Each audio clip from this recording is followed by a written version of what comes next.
Non, on ne fait pas de politique à Commercy, on n'en parle même pas de toute façon. Donc on commence tout, on fait tout, on vote tout, on commence tout par la base en fait. Dès qu'il y a une idée, on se réunit tous et on vote tous à main levée. Et c'est comme ça qu'on part sur tout ce qu'on fait en fait.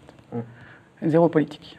Mais c'est vrai qu'au sens, c'est de la politique, pas la politique auquel on l'entend, c'est de la politique vraiment, rien, voilà, c'est ça.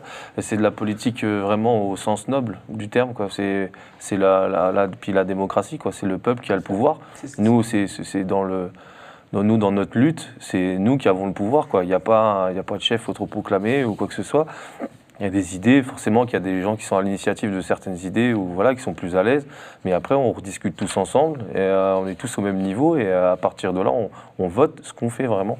Et ça c'est vraiment extraordinaire parce que la question du coup les gens ils se sentent réinvestis et ils ont envie de saisir de la politique au sens vraiment noble du terme, mais quand on prend en considération leurs paroles. Il y a quelque chose de commun dans cette manière de voir la politique, pas la mauvaise politique, la politique en tant que gestion, comme une série de problèmes à résoudre les uns après les autres. Et au fond, le faire par des experts ou le faire par des référendums, je ne dis pas que c'est la même chose, mais qu'il y a une idée commune qui est qu'au gros, la politique n'est pas l'espace d'un affrontement conscient, réflexif entre des projets qui sont différents et des projets qui peuvent s'appuyer sur, alors là, des bases de classe, des bases en tout cas de groupe qui sont différents. Et il me semble qu'il y a là, dans cette dépolitisation de la politique, que Macron, ou que pas juste Macron, que toute une série de personnes, dont Macron est le dernier représentant, ont imposé qu'il y a quelque chose qui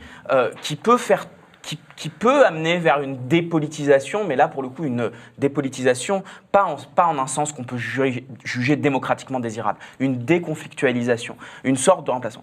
Ceci étant, voilà, c'est pas possible de revenir, c'est pas possible, il me semble en tout cas que c'est pas du tout le projet de qui que ce soit dans le mouvement des Gilets jaunes, de revenir à une vieille politique professionnalisée, avec ses vieux partis, avec ses vieux clivages. Donc tout le jeu, c'est de penser qu'est-ce que ça peut être une politique qui soit à la fois démocratique, déprofessionnalisée, mais qui n'abandonne pas cette idée du conflit partisan.